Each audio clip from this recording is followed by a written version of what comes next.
नमस्कार दर्शकों, मैं आर्यश अग्नोत्री आप सबका स्वागत करता हूं। दर्शकों, आज हम बात करेंगे एक जातक की कुंडली का विश्लेषण को लेकर।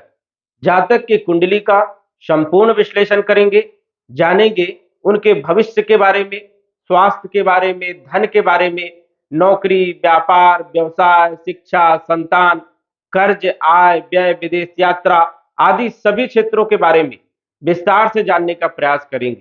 तो आइए जानते हैं। सबसे पहले इनका डेट ऑफ बर्थ देखिए। 14 जनवरी 1960 में इनका जन्म हुआ है। इनका टाइम, जो जन्म का टाइम है, शाम के 7:30 बजे, और इनका जो स्थान है वो गंगा रामपुर वेस्ट बंगाल का है।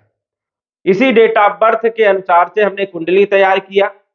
धनु लगन की पत्रिका बन रही है और कुंभ राशि है।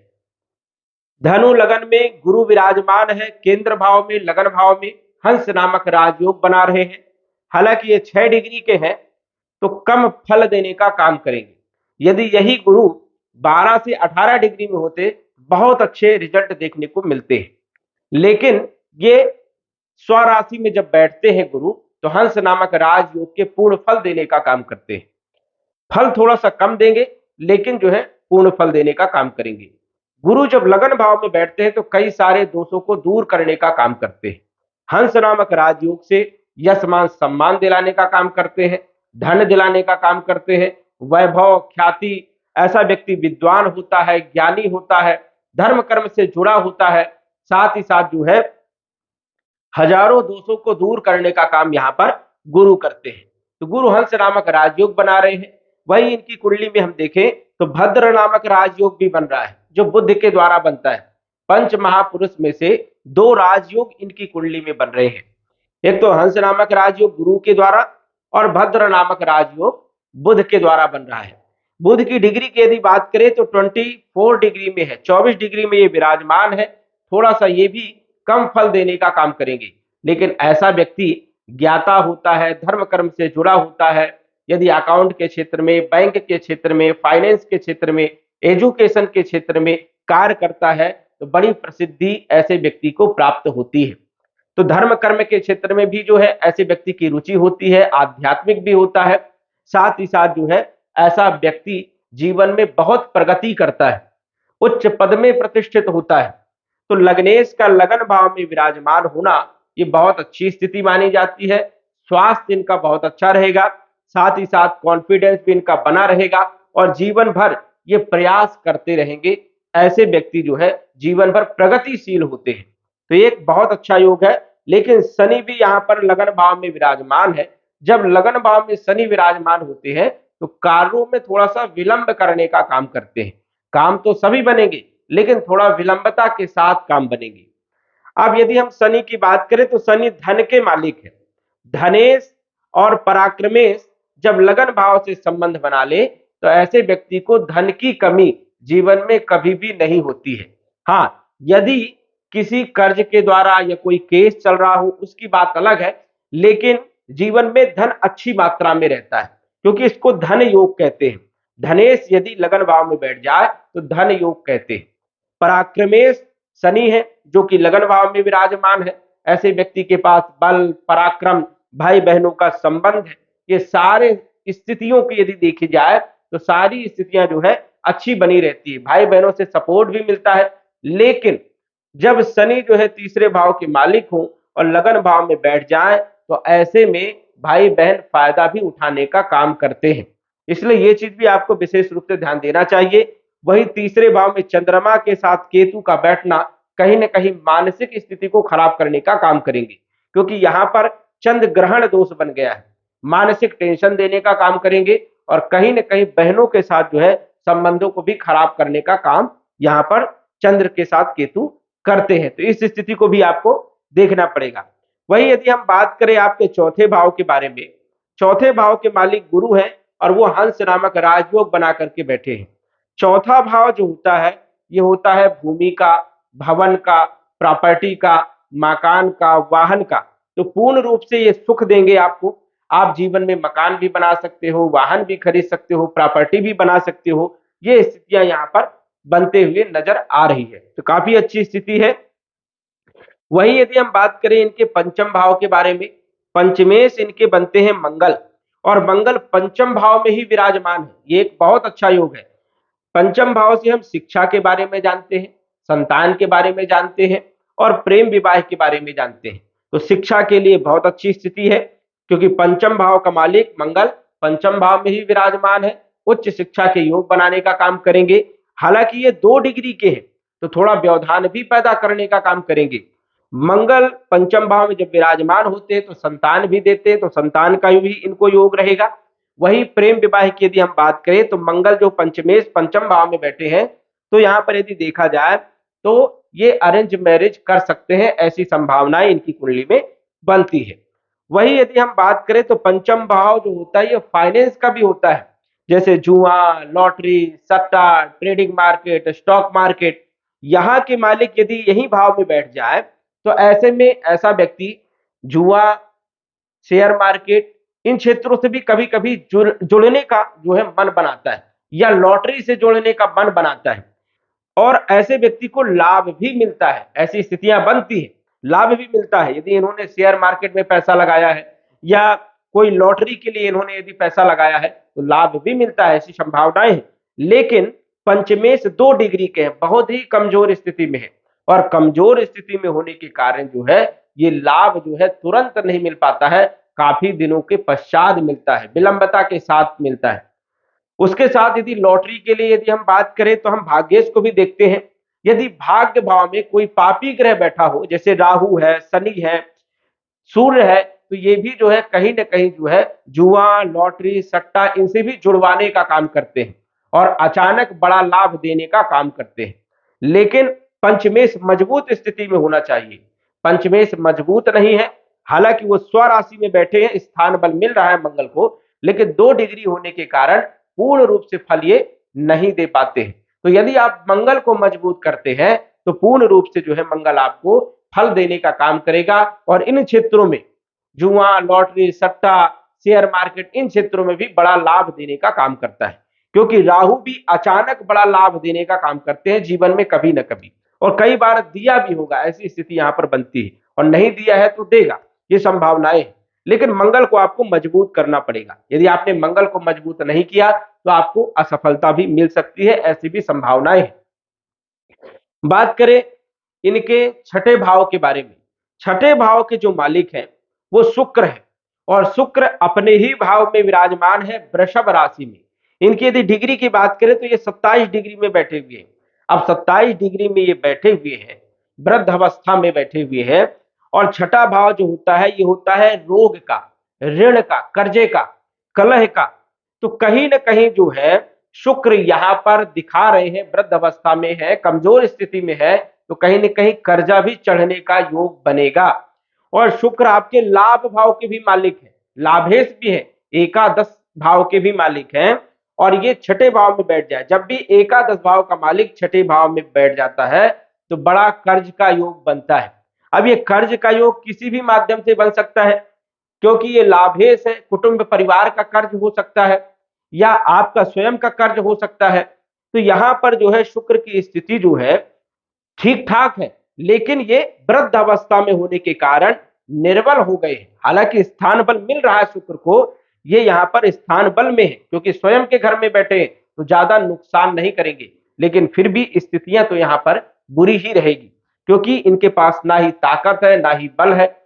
तो ये लाभेश है, आय के मालिक हैं, और ये बैठ गए हैं रोग और ऋण के घर में, कर्ज के घर में। तो कर्ज बना रहेगा, लेकिन कर्ज से ऐसे व्यक्ति मुक्त भी हो जाते हैं, क्योंकि शुक्र को यदि आपने मजबूत कर लिया, मंगल भी कहीं ना कहीं कर्ज का मालिक माना जाता है। जब कोई व्यक्ति बड़े कर्ज में फंसता है तो कहीं ना कहीं मंगल का भी रोल होता है।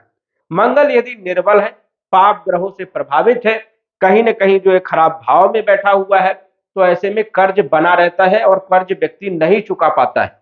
लेकिन इनकी कुंडली में मंगल स्वराशि में बैठा है, हालांकि थोड़ा कमजोर स्थिति में है, तो ऐसे व्यक्ति कर्ज लेते हैं और चुका भी देते हैं। जीवन में कई बार इन्होंने कर्ज लिया होगा और चुका दिया होगा, लेकिन यदि कोई बड़ा कर्ज इन्होंने ले लिया है और नहीं चुक पा रहा है तो यहाँ पर घबराने की कोई जरूरत नहीं है। आपकी कुंडली में ऐसा कोई योग नहीं है जो दिवालिया घोषित हो जाए और कर्ज आप ना चुका पाए। कर्ज आप पूर्ण रूप से चुका पाएंगे, क्योंकि बृहस्पति जो है आपके लगन भाव में बैठा हुआ है, बहुत सारी समस्याओं को आसानी से ही ये दूर कर देता है।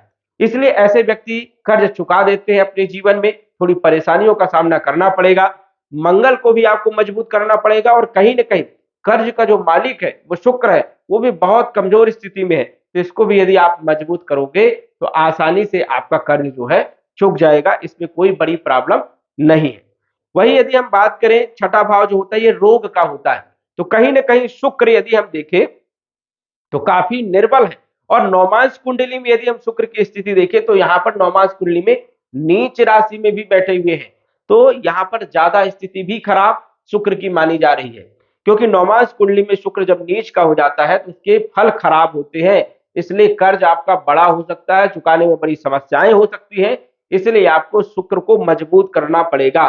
जब तक आप शुक्र को मजबूत नहीं करोगे, मंगल को मजबूत नहीं करोगे, कर्ज आपका नहीं चुकेगा। और इन दोनों ग्रहों को यदि आपने मजबूत कर लिया है तो आसानी से कर्ज आपका चुक जाएगा, क्योंकि शुक्र नौमांश कुंडली में नीच राशि में बैठे हुए हैं, गुप्त रोग भी आपको हो सकते हैं, तो इस कारण से शुक्र का उपाय करना बहुत ही जरूरी है। वही यदि हम बात करें तो शुक्र की सप्तम दृष्टि ये पड़ रही है आपके 12वें भाव में, जो कि जेल का योग यहाँ पर देखा जाता है, हॉस्पिटल का योग देखा जाता है, तो कहीं ना कहीं यूरिन से संबंधित आपको प्रॉब्लम हो सकती है, कहीं ना कहीं डायबिटीज आपको हो सकती है। इन बीमारियों से आपको, शुक्र से जुड़ी हुई जो बीमारियां होती हैं उनसे संबंधित आपको कोई ना कोई प्रॉब्लम हो सकती है। वही शुक्र आपके 12वें भाव में जो है देख रहे हैं, तो यात्राओं का भी आपको शौक रहेगा, देश विदेश की यात्राएं भी जीवन में आप कर पाएंगे या किए होंगे, क्योंकि उम्र आपकी लगभग लगभग जो है देखा जाए तो काफी हो चुकी है, तो जीवन में आपने आनंद लिया होगा यात्राओं का भी। मित्रों का सहयोग भी रहता है, क्योंकि छठे भाव में जब शुक्र बैठता है तो मित्रों का सहयोग भी मिलता है, अच्छी स्थिति यहाँ पर बनती है। लेकिन शुक्र यहाँ पर उतना अच्छा नहीं है, प्रबल नहीं है, क्योंकि नौमांश कुंडली में ये नीच का हो गया है, इसलिए आसानी नहीं है लोन चुकाने के लिए, ऋण चुकाने के लिए। यदि आप शुक्र को मजबूत करेंगे तो आपके लिए आसानी रहेगी। हालांकि गुरु आपको सपोर्ट करने का काम करेगा, मंगल की स्थिति भी उतनी खराब नहीं है, नौमांश कुंडली में मंगल आपका वर्गोत्तम हो गया है, इस कारण से लोन आप चुका सकते हैं, इतनी आपके पास क्षमता है। लेकिन थोड़ा सा आपको शुक्र को मजबूत करना होगा, ऋण आपका पूर्ण रूप से चुक सकता है यदि आप प्रयास करेंगे तो। दिवालिया आप घोषित नहीं होंगे, आपके ऊपर कोई आरोप नहीं लगेगा, ये संभावनाएं यहां पर इस प्रकार की दिख रही है। वही यदि हम बात करें आपके सप्तम भाव के बारे में, सप्तमेश जो आपके बनते हैं वो बुध है, और सप्तम भाव में ही विराजमान है, यहाँ पर 24 डिग्री 24 डिग्री में विराजमान है, भद्र नामक राजयोग बना रहे हैं, ये बहुत अच्छी स्थिति है। धर्म पत्नी के द्वारा भी सहयोग मिलेगा, ससुराल पक्ष से भी आपको लाभ की स्थिति यहाँ पर नजर आ रही है, कहीं ना कहीं आपको कुटुंब परिवार का भी सहयोग यहाँ पर दिख रहा है। वैवाहिक जीवन भी आपका ठीक ठाक रहेगा। हालांकि सूर्य यहाँ पर विराजमान है, और सूर्य 0 डिग्री के, उनके पास ताकत नहीं है, बल नहीं है, इस कारण से वैवाहिक जीवन में कोई विशेष समस्या यहाँ पर पैदा नहीं करेंगे, दाम्पत्य जीवन में कोई विशेष समस्या नहीं रहेगी। बुध यहाँ पर व्यापारिक दृष्टिकोण से देखा जाए तो यहाँ पर व्यापारिक स्थिति को भी मजबूत बनाने का काम करता है, दैनिक आय में वृद्धि करने का भी काम करता है। यदि आप पार्टनरशिप में कोई व्यापार कर रहे हो, बिजनेस कर रहे हो, तो उसमें भी यहाँ पर लाभ देने का काम करता है, तो यह समान सम्मान देता है। अच्छी स्थिति यहाँ पर बुध की बनी हुई है। वही बुध आपके 10वें भाव के भी मालिक है, आपके कैरियर के भी मालिक है, तो कैरियर भी आपका बहुत अच्छा रहेगा, क्योंकि बुध आपका राजयोग में है, तो कैरियर आपका जीवन में बहुत अच्छा रहेगा, धन की कमी आपको जीवन में नहीं रहेगी। वही यदि हम बात करें आपके अष्टम भाव के बारे में, बड़ी व्याधियों के बारे में, अष्टम भाव के मालिक आपके चंद्रमा बनते हैं, और चंद्रमा जो है केतु के साथ जो है तृतीय भाव में चंद्र ग्रहण दोष बना करके बैठे हैं। ये बड़ी परेशानियों का भाव होता है अष्टम भाव, तो जीवन में आपको कोई ना कोई ऐसी बड़ी परेशानी से गुजरना पड़ सकता है, ऐसी संभावनाएं हैं। वो कोई भी परेशानी आपके जीवन में आ सकती है, जिससे आपको मानसिक टेंशन बहुत ज्यादा रहेगा, डिप्रेशन में भी आप जा सकते हो, मानसिक प्रताड़ित हो सकते हो, तो ये स्थितियां आपके जीवन में बनी रहेंगी, जीवन में कभी न कभी ये आएंगी ही। तो ये समझ जाइए कि चंद्रमा जो है आपका पीड़ित है, व्याधियों को ये संकेत करता है, तो स्थिति यहाँ पर उतनी क्लियर नहीं है। इसके बाद यदि हम बात करें आपके भाग्येश के बारे में, भाग्य के मालिक आपके सूर्य बनते हैं। और मैं पहले भी आपको कई बार बता चुका हूं कि जब भी सूर्य अष्टम भाव का मालिक हो, नवम भाव का मालिक हो, दसम भाव का मालिक हो, या एकादश भाव का मालिक हो, या 12वें भाव का मालिक हो सूर्य, और यदि वो सप्तम भाव में या फिर जो है भाग्य भाव में, दसम भाव में, एकादश भाव में, 12वें भाव में ही बैठा हो, तो ऐसे में व्यक्ति को सरकारी नौकरी लगती है और उच्च पद में प्रतिष्ठित होता है।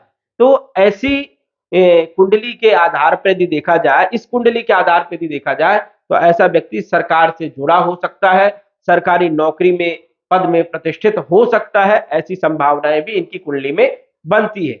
भाग्येश यदि जब सप्तम भाव में बैठ जाए, तो ऐसे में देखा जाता है कि पत्नी का सहयोग मिलता है, और जब विवाह होता है तो विवाह के बाद भाग्योदय भी होता है। तो ये काफी अच्छी स्थिति है। और राहु भाग्य भाव में विराजमान है, भाग्य को प्रबल बनाने का काम करते हैं और अचानक बड़ा लाभ भी देने का काम करते हैं।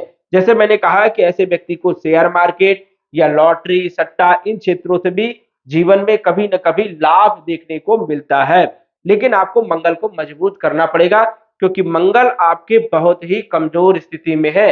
हालांकि ये वर्गोत्तम है, तो इनके पास बल है, पावर है, सब कुछ है, डिग्री वाइज कमजोर होने के कारण थोड़ा सा ये निर्बल है। वही इनके दसम भाव की यदि बात करें, तो दसम भाव के मालिक बुध बनते हैं, और बुध सूर्य के साथ विराजमान है। तो ये बहुत अच्छी स्थिति है। यदि आप व्यापार के क्षेत्र में जाना चाहें तो जबरदस्त आपको सफलता देखने को मिलेगी। वही नौकरी के क्षेत्र में भी आपको उच्च पद में प्रतिष्ठित यहाँ पर करवाने का काम बुध करेंगे, और सूर्य का सपोर्ट है, बुधादित्य राजयोग भी बनता है, जो कि बुद्धि के लिए, चातुरता के लिए बहुत अच्छा माना जाता है। तो कहीं ना कहीं आपके पास ज्ञान का भंडार है, और अपने ज्ञान को प्रदर्शन करके, बिखरा करके, और कोई भी कार्य कर सकते हैं, प्रगति कर सकते हैं। ऐसी संभावनाएं आपकी कुंडली में है। कार्य क्षेत्र आपका मजबूत रहेगा। वही यदि हम बात करें आपके एकादश भाव के बारे में, एकादश भाव के बारे में यदि हम बात करें, तो एकादश भाव के मालिक है शुक्र, और शुक्र जो है ऋण के घर में बैठे हैं। ये आय का भाव है, ये इनकम एंड सोर्स का भाव है, और यहाँ के मालिक जो है कर्जे के घर में बैठे हुए हैं। तो कहीं ना कहीं जीवन में आपको कर्जा बनाने का काम करेंगे, लेकिन ऐसे व्यक्ति को कर्जे से मुक्ति भी मिल जाती है जीवन में, क्योंकि ऐसा व्यक्ति जीवन भर संघर्ष करता है, कभी पीठ पीछे जो है मुड़ता नहीं है, और यह हमेशा तत्पर रहता है अपने कार्य के प्रति। ऐसा व्यक्ति कार्य कुशल होता है, और कार्य के प्रति अपनी निष्ठा बना करके चलने वाला होता है। इस कारण से कर्जा जो है ऐसे व्यक्ति का आसानी से चुका जा सकता है। वही लाभ के लिए, लाभ कहां से लाभ होगा, ये कंपटीशन का भाव है, कहीं ना कहीं नौकरी को दर्शाता है। तो नौकरी के क्षेत्र में भी लाभ जीवन में कमा सकता है ऐसा व्यक्ति। वही यदि इनके 12वें भाव की यदि हम बात करें, तो 12वां भाव जो होता है ये व्यय का होता है, खर्चों का होता है, नुकसान का होता है। और यहाँ के जो मालिक है मंगल, मंगल विराजमान है पंचम भाव में। पंचम भाव जो होता है वो संतान का होता है। तो कहीं ना कहीं संतान के प्रति आपका खर्चा ज्यादा हो सकता है, और संतान हो या आपका कुटुंब हो, इनके प्रति आपका खर्चा बहुत ज्यादा हो सकता है, और इन्हीं के लिए आप तत्पर रहेंगे, ये यहाँ पर दर्शाता है। वैसे यदि हम कहें ये जेल का भी भाव है, तो जेल का योग तो कहीं नहीं बन रहा है, तो इनकी कुंडली में जेल का कोई भी ऐसा विशेष योग नहीं बन रहा है। लेकिन मंगल जब 12वें भाव का मालिक होता है, तो थाने, कोर्ट कचहरी के चक्कर लगाने पड़ते हैं। ऐसी संभावनाएं आपकी कुंडली में बनती है। तो जीवन में कभी न कभी आपको थाने या कोर्ट कचहरी के चक्कर लगाने पड़े होंगे, या आप लगा रहे होंगे। ऐसी संभावनाएं आपकी कुंडली में बनती है। तो यदि इनकी कुंडली में यदि हम देखें, तो ये बहुत अच्छी कुंडली है, क्योंकि 4 ग्रह जो है अपनी ही राशि में विराजमान है। और ऐसी कुंडली में, जिनकी कुंडलियों में 4 ग्रह स्वराशि के विराजमान हो, तो ऐसा व्यक्ति विश्व में ख्याति प्राप्त करता है, बड़ा प्रतिष्ठित होता है, सम्मानजनक होता है, मंत्री होता है, या अच्छे पद में प्रतिष्ठित होता है, विश्व में ख्याति प्राप्त करता है, और बहुत धन इकट्ठा करने का काम करता है। गुरु हंस नामक राजयोग स्वयं की राशि में विराजमान है। वही बुध जो है स्वयं की राशि में विराजमान है, भद्र नामक राजयोग। शुक्र स्वयं की राशि में विराजमान है, और कहीं न कहीं मंगल भी स्वयं की राशि में विराजमान है। तो ये 4 ग्रह स्वराशि में विराजमान है। तो इस कारण से ऐसे व्यक्ति के पास अपार संपत्ति भी होती है, अपार धन भी होता है, जीवन में बहुत पैसा इकट्ठा करता है और यश मान सम्मान प्राप्त करता है, प्रतिष्ठा प्राप्त करता है, समाज में ऐसे व्यक्ति की कदर होती है। हम कह सकते हैं कि मान सम्मान प्राप्त करने वाला ऐसा व्यक्ति होता है। लगन भाव में जब गुरु बैठ जाता है तो कई सारे दोषों को अपने आप समाप्त करने का काम करता है, कई बड़ी बड़ी बीमारियों को आसानी से निपटाने का काम करता है। और लगन भाव में जब गुरु बैठ जाता है तो कोई भी रोग होता है तो अपने आप ठीक हो जाता है, ऐसी संभावनाएं इनकी कुंडली में बनती है। अब यदि इनका मेन क्वेश्चन था कर्ज को लेकर के, कर्ज का जो भाव है वो आपका छठा भाव होता है। छठे भाव में शुक्र निर्बल है और नवमांश में नीच के भी हैं, ये उतने अच्छे परिणाम नहीं दे रहे हैं। शुक्र को आपको मजबूत करना है, शुक्र का आपको उपाय करना है। स्त्री से जुड़े हुए कार्यों के प्रति आपको जो है भावना श्रद्धा बना करके रखना है, स्त्रियों को प्रसन्न रखना है, कभी भी स्त्री को परेशान नहीं करना है, कोई आरोप नहीं लगाना है, प्रत्यारोप नहीं करना है। और शुक्र के उपाय कर सकते हो, जैसे शुक्र के बीज मंत्र का आप जप कर सकते हो, ओम शुम शुक्राय नमः इस मंत्र का जप कर सकते हो। और कन्याओं को कुछ न कुछ आप दान के रूप में दान कर सकते हो। ये भी स्थितियां यहाँ पर जो है आप कर सकते हो, जिससे आपको शुक्र लाभ देगा। वही मंगल को भी आपको मजबूत करना है, क्योंकि मंगल भी थोड़ा निर्बल है। हालांकि वो देखा जाए तो स्वराशि में विराजमान है, दोनों ही ग्रह। आपका लोन चुक जाएगा, कर्ज से आपको मुक्ति जरूर मिलेगी, लेकिन आपको उपाय यदि आप करते हैं तो वो आपको आसानी रहेगी। मंगल का उपाय करना है, ऋण मोचन मंगल स्तोत्र का पाठ आपको करना है। हो सके तो आप गुरु को भी थोड़ा मजबूत करिए, क्योंकि ये 6 डिग्री में थोड़ा कमजोर स्थिति में है। तो आप पुखराज जीवन में पहन सकते हैं, और पुखराज यदि आप पहनते हैं तो 4 साल 5 साल में पुखराज को आपको चेंज भी करना चाहिए। उसके बाद आप मूंगा भी पहन सकते हो, और सूर को भी मजबूत कर सकते हो, जो कि आपका भाग्य आपका प्रबल होगा, जो कि आपको जुआ सट्टा लॉटरी में लाभ मिलेगा। इसलिए आप माणिक्य भी पहन सकते हो। आपकी कुंडली में 3 रत्न है, जो कि लकी स्टोन कहते हैं। एक तो आप पुखराज पहनिए, एक आप मूंगा पहनिए, और एक माणिक्य पहनिए। यदि आप जीवन में 3 रत्नों को धारण करते हैं तो जबरदस्त लाभ देखने को मिलेगा, और जो भी परेशानियां हैं, जो समस्याएं हैं, वो दूर आपकी हो जाएगी आसानी से। तो ऐसी स्थितियां बन रही है। तो बहुत अच्छी कुंडली है ये। जीवन में ऐसा व्यक्ति बहुत प्रगति करता है, बहुत धन इकट्ठा करता है, लेकिन कुछ स्थितियां जो खराब है वो आपको जो है भोगना जरूर पड़ेगा। तो दर्शकों, आज बस इतना ही। धन्यवाद। यदि आप अपनी कुंडली का विश्लेषण घर बैठे करवाना चाहते हैं तो दिए गए व्हाट्सएप नंबर से संपर्क करें। साधारण फीस जमा करके आप अपनी कुंडली का विश्लेषण फोन के माध्यम से घर बैठे ही करवा सकते हैं और जान सकते हैं अपने भूत, भविष्य और वर्तमान के बारे में। धन्यवाद। WhatsApp number 94798939